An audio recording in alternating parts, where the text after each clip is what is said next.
kita semuanya. Shalom. Shalom. Bagaimana Bapak Ibu, sukacita? Luar biasa. Atau murung? Haleluya. Jawabannya dalam setiap pribadi kita. Saat ini dunia sedang, bukan hanya Indonesia, tapi dunia sedang dicekam dengan rasa ketakutan. Orang lebih senang membicarakan situasi yang saat ini sedang terjadi daripada memperkatakan iman mereka. Kita diperhadapkan dalam dua sisi mata uang yang tidak bisa terpisahkan. Dalam bahasa Yesus dibilang kudu wasuhan. Antara iman, antara kepercayaan, antara dengan pemerintah. Ada banyak gereja saat ini mengambil sebuah keputusan, dan keputusan mereka saya rasa tidak salah, karena ini sekedar himbauan untuk menjaga jarak sama seperti kita pada saat pagi hari ini. Kenapa? Karena kita tidak tahu dalam perjalanan kita tadi dari rumah kita masing-masing ada yang kita sentuh barang, dan barang itu rupanya ada satu virus. Jadi apa yang dikatakan oleh pemerintah tidak sesuatu hal yang salah. Saudara yang kekasih Tuhan, tetapi jangan karena itu lalu kita memberhentikan diri kita untuk beribadah baik secara pribadi dengan Tuhan. Saudara yang kekasih Tuhan, kalau saya boleh melihat sejenak ke belakang, saya pernah berkata kepada Tuhan, Tuhan, buat bencana satu kali lagi. Kenapa saya katakan demikian? Saya teringat di tahun 2008, maksud saya 2005. Kita melihat bahwa setelah gempa bumi terjadi, dan kita melihat bahwa banyak rumah-rumah tangga mencari Tuhan, puji dan penyembah di hadapan Tuhan. Seiring dengan berjalannya waktu, maka hujan itu tidak ada lagi dalam rumah. Hanya beberapa kalau kita dengar di lingkungan di mana kita berada masing-masing. Ya, kembali diingatkan kita lagi. Dan saya bersyukur dengan adanya yang seperti begini yang terjadi, di mana negara yang tadinya bertikai kembali akur. Salah satu contohnya yaitu tentang Amerika dan Cina. Mereka perang dagang. Nah, dengan terjadi seperti ini akur. Nah, kita tidak tahu lagi nanti setelah ini, nanti setelah virus corona ini disernakan oleh Tuhan, apakah akur atau sebaliknya lebih parah lagi. Demikian juga di dalam rumah tangga. Kita melihat antara suami istri, seperti saya katakan pada minggu yang lalu, ya, akur dalam rumah tangga. Suami yang tadinya asik dengan segala pekerjaannya setiap hari dikumpulkan bersama-sama dengan keluarga. Sebuah keharmonisan yang luar biasa. Tapi saya mengatakan bahwa semua dan segala sesuatu terjadi di bawah permukaan bumi ini. Firman Allah katakan tidak ada yang terjadi karena kebetulan. Semua karena rencana Tuhan. Mari Bapak Ibu kita pergunakan iman percaya kita kepada Kristus. Kita diperhadapkan dalam sebuah dilema yang cukup, ya, pelik, cukup mengundang tenaga, pikiran dan lain sebagainya. Dan kita juga bersyukur dengan kejadian seperti ini, khususnya kita di negara kita Republik Indonesia.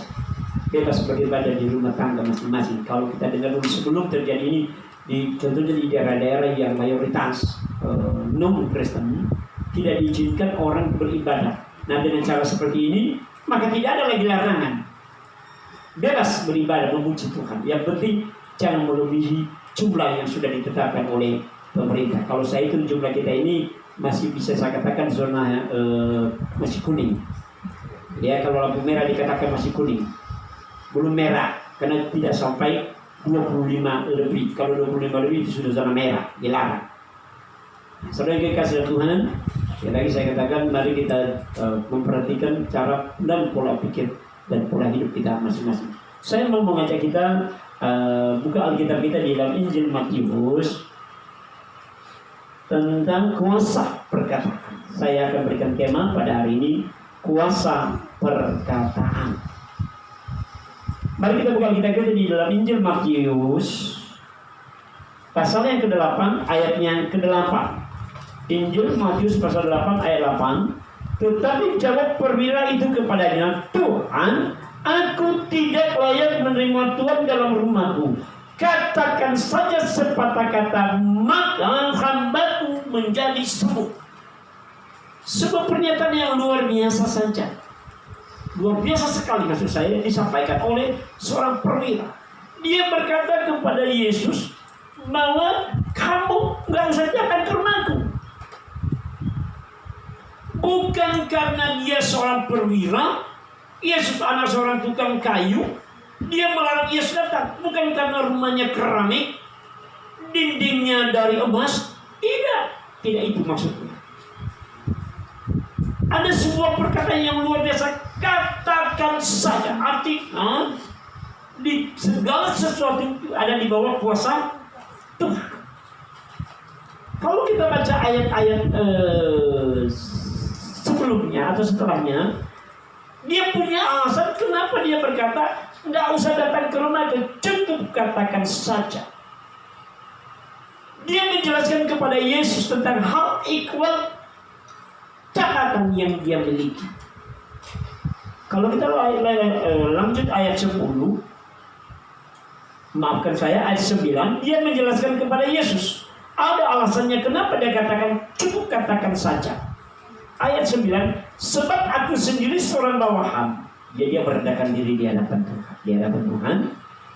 Dan di bawahku ada 10 prajurit. Jika aku berkata kepadanya salah seorang prajurit itu pergi, maka ia pergi, dan kepada seorang lagi datang, maka dia datang. Ataupun kepada hambaku kerjakan ini, maka ia mengerjakannya.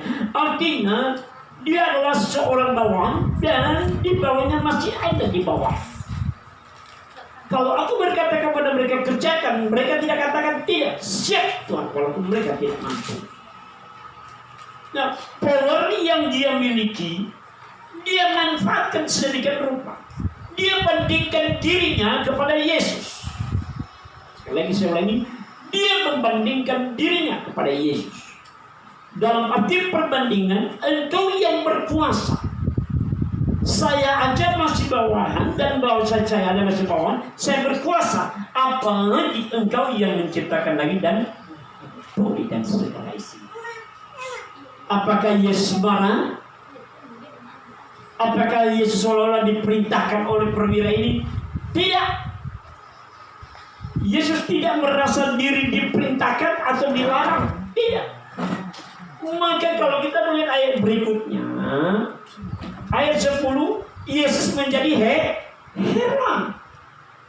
Ayat 10 dikatakan, sebab Yesus mendengar hal itu, heranlah ia berkata kepada mereka yang mengikutinya, aku berkata kepadamu sesungguhnya iman sebesar ini tidak pernah aku jumpai pada seorang pun di antara orang Israel. Iman yang luar biasa. Bagaimana saat ini gereja sedang diuji dalam situasi saat ini? Gedung yang megah dengan fasilitas sound system yang oke punya, dengan kursi yang empuk, kosong melempung. Kita melihat gereja-gereja besar tidak ada lagi, tutup. Pendeta yang tadinya cukup terkenal kocak, habis tidak ada undang-undang lagi, kehilangan job. Ya saya tidak menuding yang lain-lain, termasuk saya mungkin di dalam. Ya musik leader yang memimpin jadi wow, pemusik yang wow, nggak dipakai lagi zaman saat ini untuk saat sekarang ini. Kenapa nggak bisa kumpul-kumpul? Karena dilarang oleh pemerintah. Manusia mulai stres. Manusia sudah mulai berkata, apa yang kami makan, kemudian siapa yang akan kami makan? Karena situasi yang membuat seperti ini. Tapi kita sebagai orang percaya bahwa kuasa perkataan Kristus mampu mengadakan yang tidak ada menjadi ada. Amin. Tapi jangan konyol lagi. Jangan konyol. Tadi saya dapat informasi dari Pak Pendeta dan kemudian saya melihat lagi di YouTube saya lihat benar apa yang dikatakan Pak Pendeta bahwa dalam 1 minggu terakhir ada pendeta suami istri meninggal dunia karena gara-gara corona. Mereka mengadakan sebuah ibadah di satu tempat, tidak dalam satu gereja, dengan dihadiri ratusan orang. Jadi alasannya kita berdoa supaya kita terjauh dari virus corona. Lalu dia menggunakan minyak urapan. Begitu dia mengurapi, prek, 1 minggu kemudian ketahuan pendeta meninggal. Kemudian istri dalam hitungan berapa jam istri meninggal. Ketahuan 5 jemaat meninggal dunia. Dicari lagi siapa jemaat yang hadir pada waktu itu, 200 lebih kena virus corona di Bandung. Jadi Bandung adalah nomor 2 setelah kota Jakarta. Tuhan berikan kita hikmat. Oh, ada orang yang berkata, jangan takut, Tuhan melindungi. Pakai ayat firman Tuhan dalam Mazmur 191. Waduh, penyakit sampar tidak akan menimpa, tidak seperti itu sekali. Yang Tuhan berikan kita hati. Saudara yang dikasih dalam Tuhan, jangan karena apa yang terjadi saat ini saya mau sampaikan kita menjadi ciut iman percaya kita. Sekarang iman kekristenan sedang diuji. Sekali lagi saya ulang, iman kekristenan sedang diuji. Saya teringat di dalam satu ayat firman Tuhan yang berkata di dalam Roma, tolong bacakan saya. Roma pasal 8 ayat yang ke-35. Roma 8 ayat yang ke-35. Silakan. Roma pasal 8 ayat 35, demikian firman Tuhan. Siapakah yang akan memisahkan kita dari kasih Kristus? Siapakah yang akan memisahkan kita dari kasih Kristus? Penindasan atau kesesakan atau penganiayaan atau kelaparan atau ketelanjangan atau bahaya atau pedang. Terus Sebab Sebab ada tertulis, ya, oleh karena engkau kami ada dalam bahaya maut sepanjang hari, kami telah dianggap sebagai domba-domba sembelihan. ya saudara dikasih dalam Tuhan. Oleh karena engkau kami dianggap seperti domba sembelihan. Adanya pelanggaran karena apa? Adanya peraturan. Nah, saat ini gereja diperadaban. Iman kekristenan sedang ditantang. Iman kita sedang ditantang. Apakah karena apa yang terjadi saat ini, lalu ibadah kita di hadapan Tuhan, komunikasi kita secara pribadi dengan Tuhan sudah terputus. Saudara yang dikasih, saya mau sampaikan kepada saudara bahwa segala sesuatu apa yang terjadi ada maksud dan rencana Tuhan. Amin. Walaupun itu pahit sekalipun. Saya mau sampaikan kepada saudara, saya tidak saksikan apa yang dialami oleh orang lain, tapi saya sendiri. Selama 20 hari dari sekarang, maksud saya 20 hari sudah saya lalui waktu saya sakit. Ketika saya namun di rumah sakit, saya seperti mengisolasikan diri sendiri. Bukan karena virus corona, tapi karena sakit sendiri. Nah, selama 20 hari sebelumnya, saya harus menggunakan yang namanya sabuk. Selama 1 tahun lebih saya menggunakan sabuk. Jadi kalau saya tidak menggunakan sabuk, maka tulang punggung saya yang pernah patah ini atau retak ini sakit sekali. Nah, sejak saya sakit sampai detik ini dengan pertolongan Tuhan mendapatkan sebuah perubahan. Saya tidak pakai lagi itu. Jadi saya mengatakan bahwa semua dan segala sesuatu mendatangkan kebaikan bagi orang yang mengasihinya. Amin. Yang penting jangan bersemut ketika kita mengalami ujian. Mengucap syukurlah dalam sejarah. Saudara yang kasih Tuhan, saya teringat dengan sebuah slogan yang disebut oleh senat oleh orang Amerika. Dia berkata, apa yang saya takuti bukan virusnya. Saya percaya bahwa ada orang bisa sembuh karena kena virus. Yang menjadi yang saya takuti, ada enggak orang yang mati lalu bangkit? Itu yang tidak bisa ditemukan manusia saat ini. Kalau masalah virus pasti bisa ditemukan obatnya. Tetapi kalau orang mati, tidak ada yang bisa membangkitkannya selain daripada Kristus Tuhan pada waktu masanya. Sehebat-hebatnya manusia di dunia ini, tidak ada dia bandingkan dengan hebatnya Tuhan. Sepintar-pintarnya manusia menciptakan besi bisa terbang, tapi manusia tidak bisa membuat 1 butir beras. Ini luar biasa. Tapi manusia bisa bikin roti, tapi beras tidak bisa. Kelebihan guru dan murid pasti ada. Saudaraku, firman Allah katakan, ketika perwira ini diperadabkan dalam sebuah pergumulan yang cukup berat, dia bukan untuk dirinya, tetapi untuk hamba. Saya terkesan dengan seorang anak Tuhan yang kita layani. Dia membuat sebuah pernyataan begini, kekayaan yang saya miliki, harta benda yang ada kepada saya itu bukan karena saya, tetapi karena anak buah saya. Jadi saya harus mensejahterakan mereka, saya harus memanusiakan manusia. Pertama kali saya dengar bahasa ini, saya katakan kepada dia, saya tidak mengerti. Dia katakan begini, kebetulan dia panggil saya paman. Dia berkatakan kepada saya begini, dengan terjadinya COVID ini, maka akan terjadi yang namanya PHK atau pemberhentian atau merumahkan karyawan. Saya bilang iya. Lalu bagaimana sikap kamu sebagai orang percaya? Dia katakan apa kepada saya? Saya harus menafkahi mereka dan mereka punya keluarga. Lalu saya katakan bagaimana caranya? Tentu tidak 100%. Paling tidak saya bisa meringankan beban mereka. Kalau gaji mereka 100.000, saya kasih 50.000. Memanusiakan manusia. Saudara dikasih, bagaimana dengan kita hari ini? Adakah kita mau melihat ke bawah? Atau kita berbahasa bodoh dengan orang yang di bawah kita? Yang penting aku, yang penting keluargaku sehat. Adakah kita masih peduli dengan mereka yang ada di luar, yang notabene saat ini sudah kehilangan mata pencaharian? Tidak ada maksud saya mendiskreditkan orang-orang yang tukang becak, pemulung dan lain sebagainya. Adakah kita yang lebih daripada mereka mau memperhatikan mereka? Mari Bapak Ibu yang diberkati Tuhan, ketika kita hendak mau menabur, setelah kita keluar dari tempat ini, mari kita berdoa agar apa yang akan kita tabur, kita tempat yang tepat, bukan tempat yang salah. 1 mangkok gelas air, kalau Anda dan saya menabur atau menyiram pohon yang kering, sangat berguna air itu untuk pertumbuhan pohon itu. Walaupun saudara tabur air 1 drum di sungai, sungai itu tidak akan pernah bertambah lebih dari air yang ada di sungai. Mari Bapak Ibu, kita tidak diperadakan. Adakah kita mau memperhatikan saudara-saudara kita yang saat ini sedang kehilangan mata pencaharian? Mereka tidak bisa lagi menafkahi keluarga mereka. Kita melihat beberapa hari yang lalu, lagi di jalan Sirau, jalan Gomo ditutup untuk sementara. Orang bisa bermain bola di lapangan, maksud saya di jalan raya.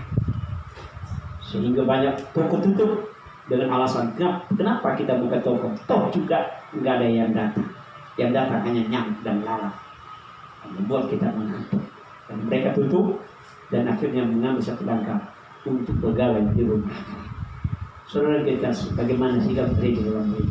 Firman Allah katakan, jadilah berkat saksi dimanapun kita berada. Saudara yang dikasih, hendaknya apa yang kita dengar hari ini bukan sekedar kita dengar, tapi mari kita belajar untuk mempraktikkan apa yang kita dengar pada hari ini. Dan saya mau sampaikan kepada kita, kalau saudara, Bapak Ibu berdoa, jangan katakan, Tuhan, halau virus yang saat ini sedang terjadi. Jangan berdoa seperti itu, tapi katakan, Tuhan, kami mohon sirnakan. Bukan halau. Kalau halau, lepas dari Anda, pergi ke tempat orang lain. Itu namanya tidak fair, tidak enak. Tapi mari kita katakan, Tuhan, dengan kuasa perkataanmu, maka virus ini akan lenyap dari negara kami, Republik Indonesia, bahkan dari permukaan bumi ini. Satu hal ini saja, bahwa kegenapan firman Allah sudah mulai tergenapi. Firman Allah katakan menjelang kedatangan Tuhan yang kedua kali, firman Allah sudah harus disampaikan. Dengan kemajuan teknologi saat ini sampai ke pelosok hutan sekalipun dapat sinyal, kita dapat melihat, mengakses dan lain sebagainya, berita demi berita. Ini adalah satu juga perpanjangan tangan Tuhan. Firman Allah katakan, seandainya waktu ini tidak dipersingkat, maka tidak seorang pun manusia yang waktu sedang dipersingkat. Persiapkan diri kita dalam menghadapi dunia yang semakin hari semakin tidak menentu ini. Firman Tuhan berkata, hariku sudah mulai tiba. Jadi sebelum Tuhan menjemput setiap pribadi kita, mari kita persiapkan diri kita masing-masing. Jadilah wanita yang bijaksana, yang menyiapkan pelita juga minyak. Nah, kita tidak tahu bila mana Tuhan akan menjemput kita. Dan saya percaya kita yang hadir pada hari ini sudah dipersiapkan, dan kita pun sudah mempersiapkan apa rencana Tuhan yang jauh lebih baik hari ini. Amin. Kiranya damai sejahtera Allah memberkati kita. Perhatikan perkataan, kuasa perkataan itu luar biasa. Kalau Anda terlalu terus memproklamirkan kehebatan virus yang saat ini terjadi, maka itu akan terjadi. Mari kita perkatakan bahwa kuasa Tuhan lebih besar dari virus yang saat ini sedang terjadi. Kiranya damai sejahtera Tuhan memberkati kita semua.